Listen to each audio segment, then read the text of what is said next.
Bonjour, nous sommes bien à l'Académie du Royaume du Maroc. Nous avons le plaisir et l'honneur de recevoir un grand écrivain, Jean-Marie Gustave Leclésio, prix Nobel 2008. Bonjour Monsieur Leclésio. Bonjour Monsieur Dossi. Bienvenue dans ce magnifique lieu, l'Académie du Royaume du Maroc. Pour commencer, je lirai un extrait de votre dernier livre, Identité nomade. Je lis. Au Maroc, c'est très évident. Il y a une dimension magique. On le sent à chaque instant. Il y a des lieux magiques, des arbres magiques, il y a des rivières magiques. La personne que j'ai épousée descend non pas d'un magicien, mais d'un grand sage, grand saint de l'histoire marocaine, Sidi Ahmed Laroussi. Je suis convaincu que le Maroc est un pays de magie. Ce sont les pages 52-53 de votre livre. Peut-être vous nous en diriez davantage sur cette magie? Oui, c'est une magie qui n'est pas perceptible au premier abord. Le Maroc est un pays d'Afrique du Nord qui porte toutes les marques de ce pays, c'est-à-dire la rencontre entre la population venue d'Arabie, la population locale, peut-être la trace des Romains qui y ont passé, la trace des Français qui sont passés aussi par là, Oui. des Espagnols. Oui. C'est un pays donc à culture multiple, mais il y a quelque chose de très fort dans ce pays qui ne peut être pas sensible dans les autres pays du Maghreb, et en tout cas qui n'est pas sensible dans la plupart des pays européens.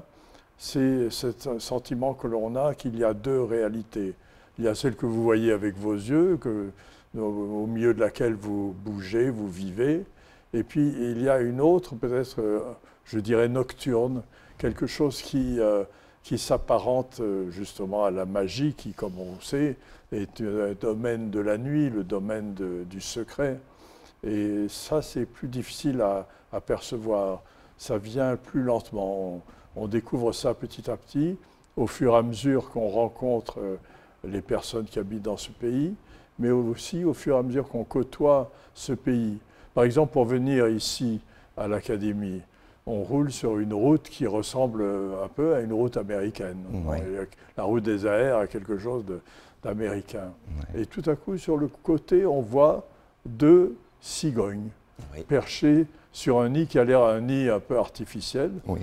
Mais elles sont là et elles surveillent gravement tout ce qui se passe autour d'elles. Et on se dit, mais elles ne sont pas là pour rien. Et ça me remémore, ça me remet à l'esprit ce que racontait une dame que j'ai rencontrée, une Marocaine que j'ai rencontrée aux États-Unis, qui me disait qu'elle descendait d'un magicien qui, lorsqu'il se mettait en colère, transformait les gens en cigognes. Tiens. Alors je me suis dit, peut-être ces deux personnes qui observent là ne sont pas là pour rien. Tout est possible au Maroc. Il y a cette ouverture vers tous les possibles que l'on peut imaginer. Peut-être un jour, nous irons voir un autre lieu de magie, de la région de Tadla, de Beni Mellal, de Ben Ahmed, de Stad, c'est-à-dire des lieux que vous avez décrits dans le roman Désert.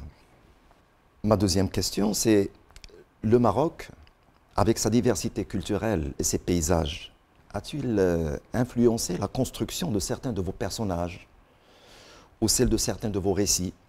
Je pense bien évidemment à Désert, Poisson d'or, Printemps. Oui, tout à fait, vous avez raison. Mais je crois que c'est plus qu'influencé. C'est moi qui ai été influencé par ces personnages qui existent. Ce sont des personnages qui ont été empruntés au réel. Oui. Je ne les ai pas totalement sortis du néant. Oui.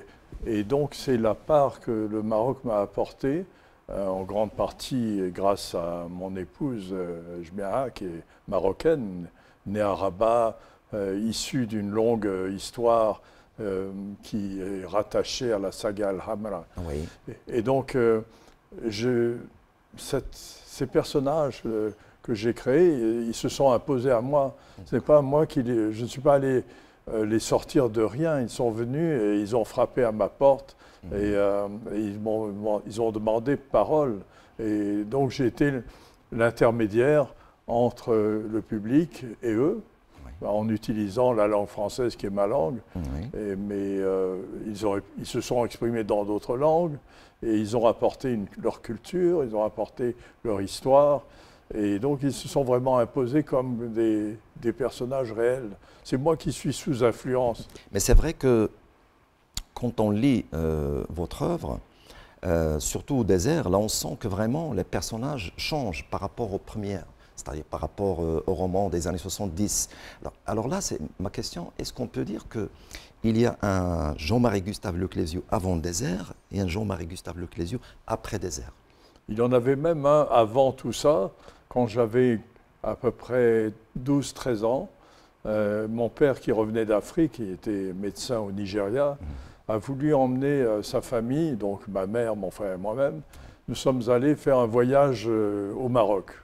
Et il avait choisi ce pays parce que il pensait que pour nous qui étions destinés à vivre en France, il était intéressant de voir un pays qui dépendait à l'époque de la France, qui était sous protectorat de la France, mais qui avait une forte personnalité, qui n'appartenait pas à ce qu'on appelle la colonie, c'était autre chose.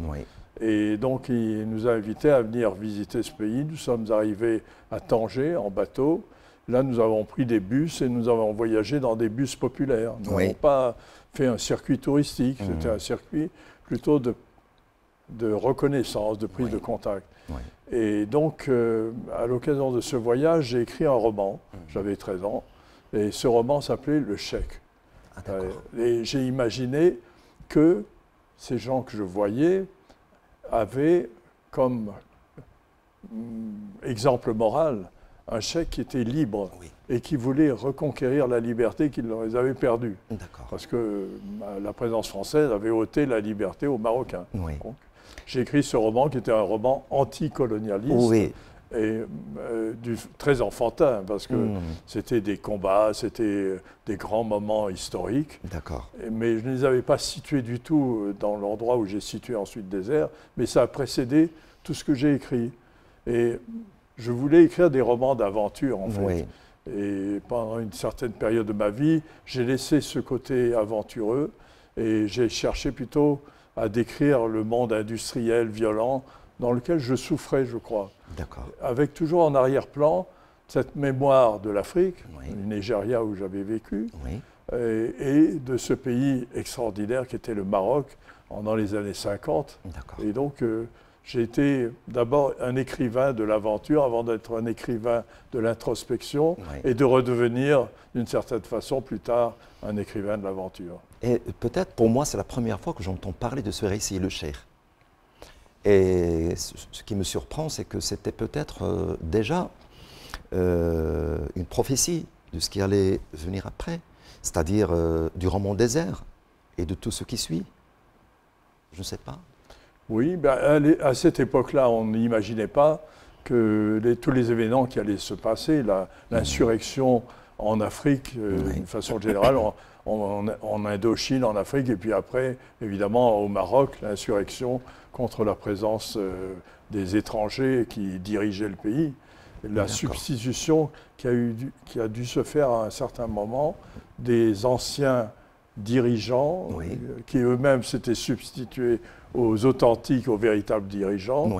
Et cette deuxième substitution qui aurait lieu au moment où le Maroc allait décider, je pense, grâce à sa capacité de résistance qui est très forte dans la culture marocaine, qui allait décider de prendre en main les affaires.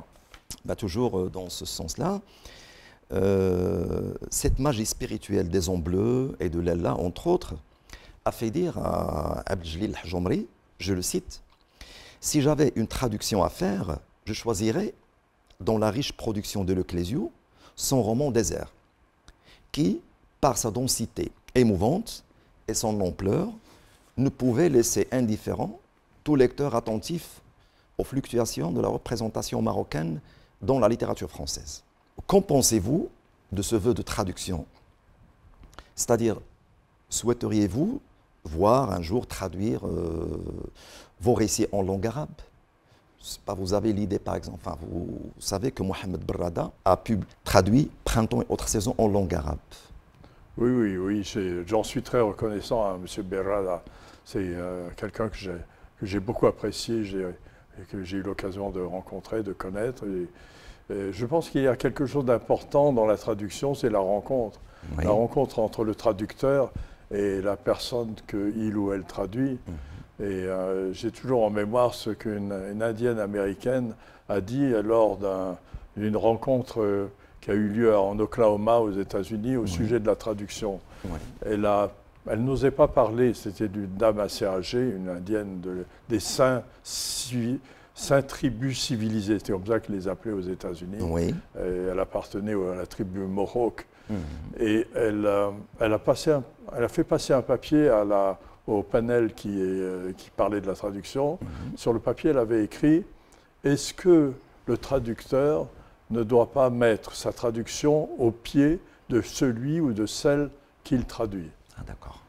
Au pied. Oui. Alors, on s'est regardé, on n'a pas su quoi lui dire. On n'a pas su répondre. Oui. C'était une question, en plus sous la forme interronégative, qui est souvent pratiquée par les Indiens d'Amérique. Oui.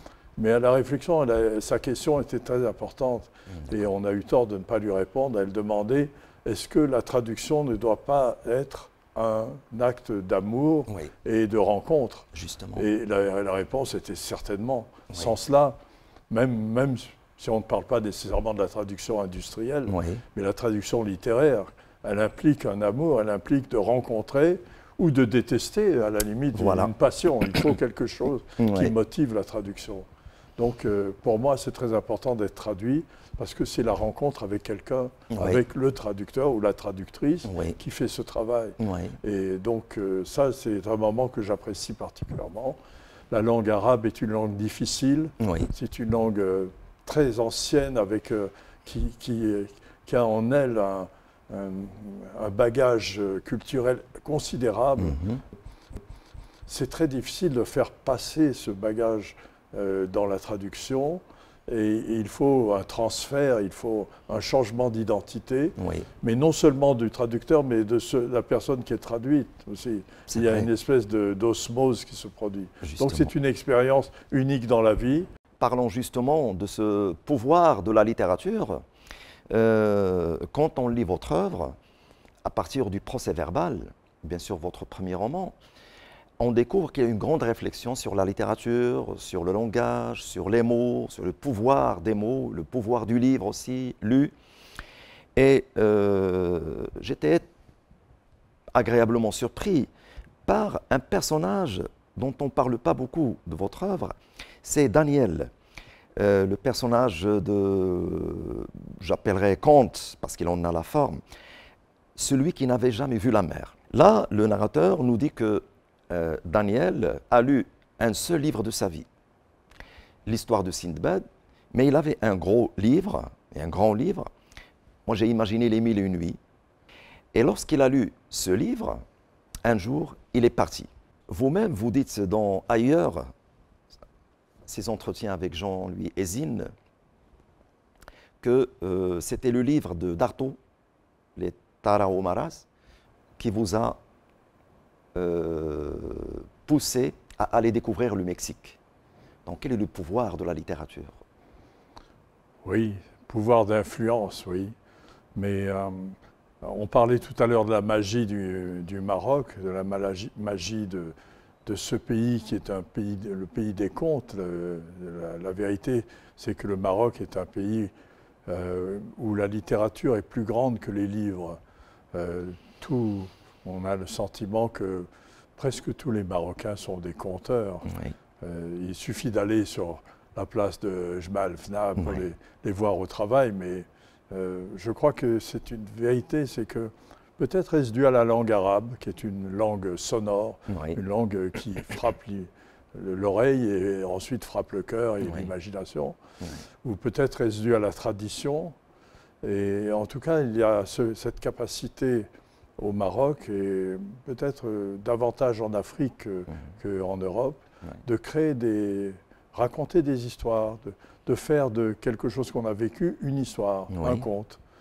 Et je crois que je pourrais avoir cette relation aussi avec vous, Oui. la façon dont vous parlez de votre village, Oui. de la région de Setat. Oui. Ça donne envie de connaître l'endroit Oui. et d'approfondir l'émotion qu'on a pu ressentir en y allant. Oui. Donc il y a ce pouvoir des mots qui est plus grand que celui de la littérature. D'accord. C'est-à-dire que la littérature, c'est une des expressions du langage, Oui. mais il en a d'autres.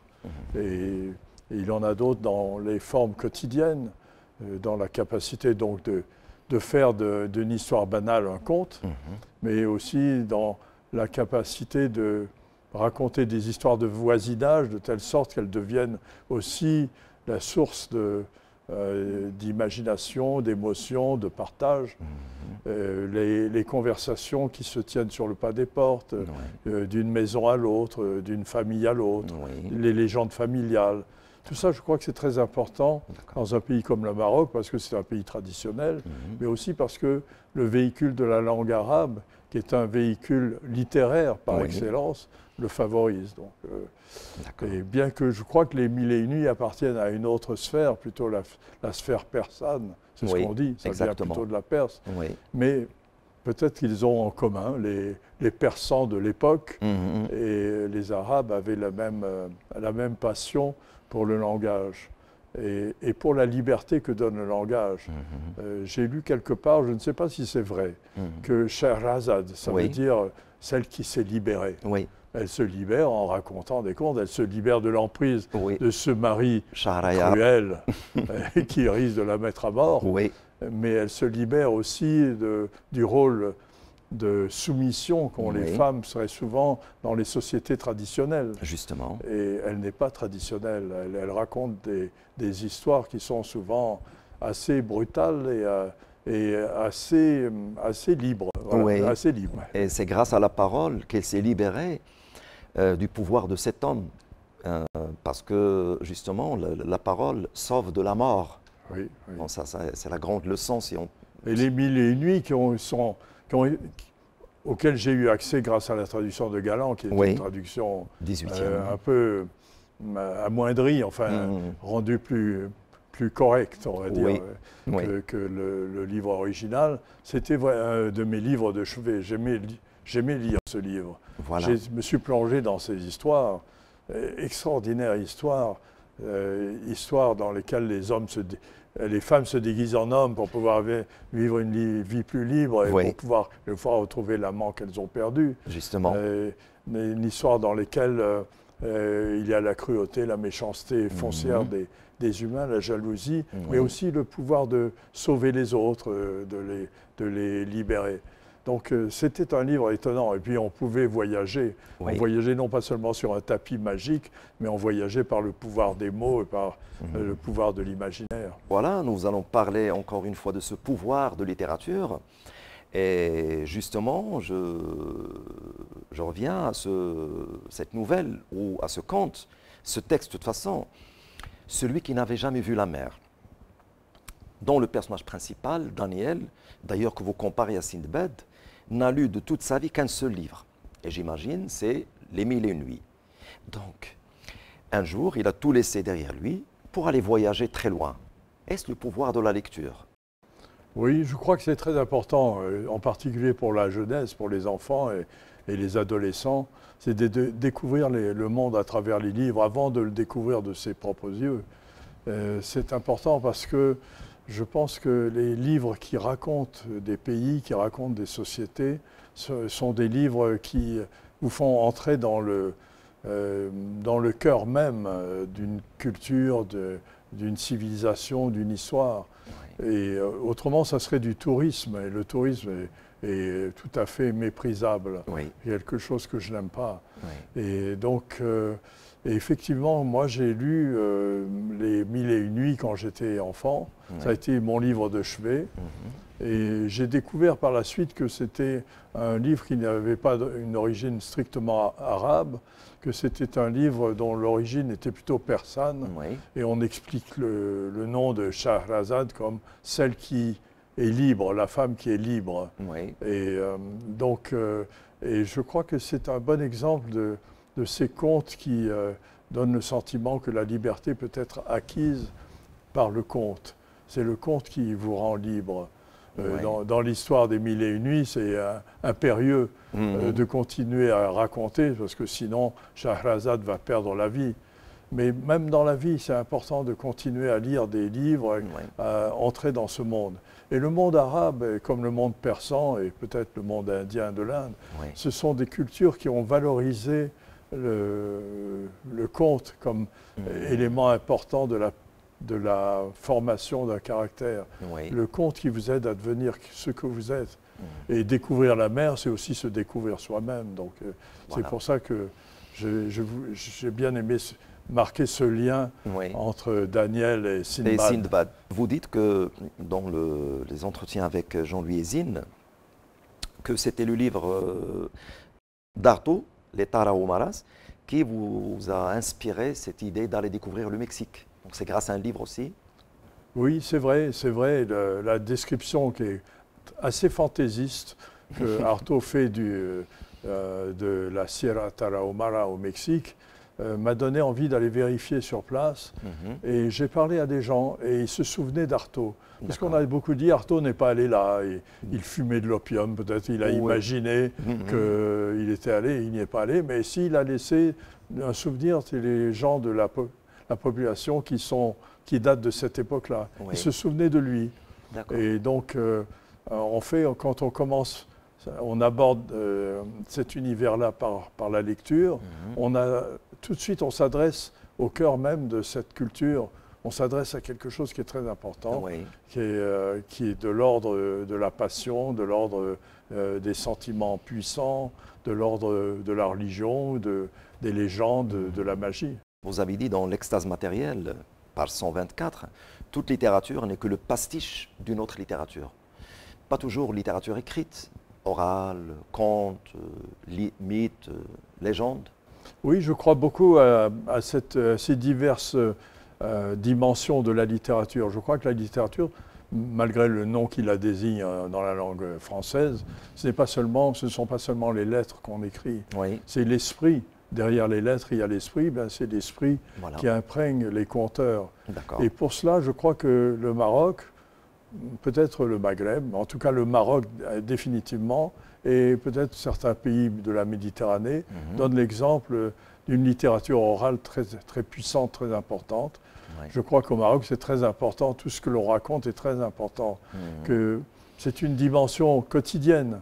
Ma femme me disait que quand elle était enfant, le soir, elle allait dans sa famille, elle était entre deux mondes, elle était entre le monde français et le monde marocain. Elle allait voir sa famille marocaine et là, la nuit, il n'y avait pas de lumière et quelqu'un commençait à raconter des histoires qui étaient généralement effrayantes, qui mettaient en scène des rôles, des démons. Et tous les enfants frissonnaient, se serraient les uns contre les autres. Et il y avait cet envoûtement de l'histoire racontée dans l'obscurité qui ajoutait à la magie. Et je crois que ça, au Maroc, c'est quelque chose de très important et qui se maintient, je l'espère, en dépit de la banalisation des médias, de la télévision, des films à bon marché. Parce que là, vous l'avez remarqué, c'est-à-dire ce métier du conteur pourrait être touché par tout ce qui se passe, par cette nouveauté technologique, tout ça, que deviendrait un jour Jamel Fna. Exactement. Et j'ai connu un écrivain espagnol que j'aimais beaucoup, qui était Juan Goiti Solo, qui habitait à Marrakech. Et lui participait à la tentative de maintien des conteurs. Il essayait d'obtenir que ces gens, quand ils deviennent âgés, aient une petite pension, en jugeant qu'ils étaient indispensables à la cohésion de la société, qu'ils jouaient un rôle aussi important que le postier ou que le gendarme. Et il fallait donc leur venir en aide quand ils devenaient âgés. Je ne sais pas s'il a réussi. Mais en tout cas, il valorisait beaucoup ce monde des conteurs qui est tellement présent au Maroc, en particulier dans une société traditionnelle comme celle de Marrakech. Toujours dans ce sillage de littérature, dans vos livres, dans vos entretiens, nous remarquons, voyons revenir Sartre, Camus, Lautréamont, Michaud, Kipling, Stevenson, Oscar Wilde, Glissant, Césaire, Khatebi et d'autres. Quels sont les autres écrivains que nous ne connaissons pas, qui ont influencé le Clésio? Des cinéastes, des peintres? Oui, alors il y a beaucoup des écrivains de langue anglaise. D'accord. Il y a Richard Henry Dana qui a écrit 2 Years Before the Mast, 2 ans sur le pont. Il était dépressif, son père le met sur un bateau, il dit tu vas guérir sur le bateau. Et pendant 2 ans, il est mousse sur le bateau. Il décrit la vie assez dure et parfois violente, mais des scènes magnifiques. Donc ça, c'est un livre que j'aimais lire quand j'étais enfant. Et puis, évidemment, Conrad, les grands conteurs de la littérature anglaise, Kipling, qui est un très grand écrivain. Donc c'est la seule littérature anglaise qui était favorisée parce que mon père était britannique. Toute mon enfance, j'ai été à la fois français et britannique. Maintenant, je suis français et mauricien parce que les natifs de l'île Maurice ont perdu la nationalité britannique, sont devenus mauriciens. Donc je suis français et mauricien. Donc j'appartiens un peu à l'Union des États africains, comme le Maroc. Et donc cette littérature-là, et puis après toute la littérature qui est parfois considérée comme marginale par la littérature française, qui sont les écrivains africains. Et donc Saro Wiwa, par exemple, qui est un écrivain nigérian, qui a écrit un merveilleux livre sur les enfants soldats, un livre cruel, mais en même temps hilarant, très drôle, et qui me fait penser à certains écrivains marocains. Donc il y a cette cohésion, pour moi, entre la littérature et la vie que je mène. La littérature n'est pas le complément, c'est une sorte de meilleure vie que je mène. Parallèlement à ma vie de tous les jours, j'ai une vie de lecteur. Ça, c'était pour vos goûts en littérature et le cinéma. Oui, cinéma. Alors oui, c'est vrai que ça a beaucoup compté pour moi à une époque où j'allais au ciné-club, ce qu'on appelait le ciné-club en France, et qui m'a permis de voir des films assez rares. Et donc, il y a eu évidemment le cinéma de la Nouvelle Vague en France qui m'a beaucoup marqué. Des cinéastes comme Godard, mais aussi Rouche, Jean Rouche. Donc, le cinéma expérimental.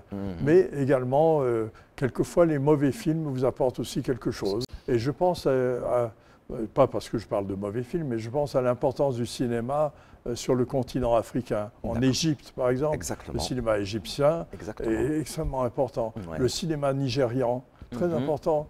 Et il y a, parallèlement à Bollywood en Inde, il y a quelque chose qu'on appelle Nollywood. Ce sont des vidéos qui sont tournées, qui racontent des petites histoires dont le sujet est quelquefois très banal. C'est une fille veut fumer malgré l'interdiction des parents. Alors c'est de grands drames dans la famille. Ça donne lieu à un film. Justement. Eh bien, écoutez, c'est vrai. C'est extraordinaire. C'est à partir de rien. À partir de rien et une histoire banale. On fait un petit film qui... Et alors, la fille de Ken Saro-Wiwa, qui s'appelle Zina Saro-Wiwa, a écrit un livre dans lequel elle attaque violemment ce qu'elle appelle la culture d'ambassade. Elle dit, parallèlement à la culture d'ambassade, il y a les cultures locales qui produisent avec peu de moyens, avec des vidéos, avec des enregistrements de musique faits comme ça dans la rue, produit une culture parallèle, mais qui est aussi importante et parfois même plus importante que la culture officielle. C'est-à-dire que les personnages ont des relations très spécifiques, très profondes, parfois une osmose avec un objet quotidien, avec un détail.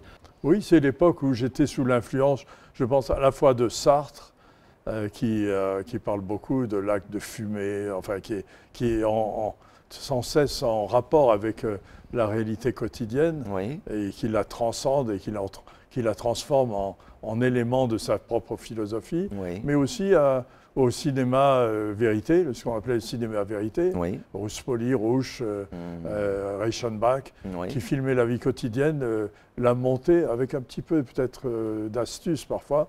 Il montait les films et il donnait à voir la réalité quotidienne, la réalité d'une journée. Je suis attentif à la vie de tous les jours. Peut-être y aurait-il un peu la trace dans le son de, je dirais, de Lautréamont. Oui, sans doute, oui. Avec Lautréamont, j'ai une histoire magique à raconter. Oui, C'est que allez-y, nous vous écoutons. oui, j'avais décidé de faire ma thèse de doctorat d'État sur Lautréamont. C'est très compliqué parce que j'avais du mal à trouver un directeur. Il me disait, est-ce que c'est un vrai poète? Je lui dis, mais oui, il a écrit un poème extraordinaire d'imagination.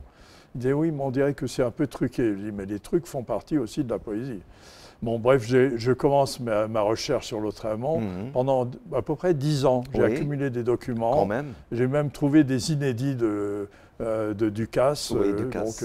J'avais réuni tout ça, j'ai mis dans une valise. On m'a invité aux États-Unis bêtement, j'ai mis tous les documents dans une valise. Elle a été volée. Le FBI s'est mis sur l'affaire. Ah bon? Et au bout d'un certain temps, l'agent spécial m'a dit, on a retrouvé votre valise. Mais il n'y a pas de papier dedans, il n'y a qu'un vieux pantalon. C'est pas vrai. Je me vrai. suis dit, comment ma thèse a pu se transformer en vieux pantalon? Ça, c'est une autre forme de magie. Et voilà, j'ai déduit que Lautréamont ne voulait pas que je fasse ce travail. C'est comme ça que j'ai compris. J'ai fait ma thèse sur un autre sujet, j'ai laissé tomber. C'est cette thèse qui n'a pas abouti, peut-être une bonne chose. Ça a donné naissance à d'autres choses, ça a donné... Tout à fait, tout à fait. Ça m'a en tout cas donné, pendant 10 ans, j'ai lu avec intensité tout ce qui était écrit sur cet auteur et tout ce qu'il avait écrit. Je l'ai analysé, je l'ai regardé de près, je l'ai fait mien. Donc, en fait, je me suis transformé un peu en vieux pantalon. Alors ça, c'est une grande magie. Mais c'est vrai, quand je lis certains de vos romans, je me dis que vraiment, ce sont des pages ça veut dire, non pas une réécriture, mais une autre façon de réécrire Lautréamont. Ce rapport aux galets, aux pierres, à des choses qui sont très, très infimes, naturelles et tout ça. Mais ça, c'est vraiment magique, hein, c'est une autre magie comme celle dont vous avez parlé tout à l'heure. Parlant des cinéastes et des peintres, j'arrive à Diego et Frida. Nous avons une idée de votre, je dirais, votre musée imaginaire. C'est-à-dire en plus du couple mexicain, Diego et Frida, et de leur peinture, nous avons eu droit à des commentaires surprenants sur Dali, Dubuffet, Modigliani.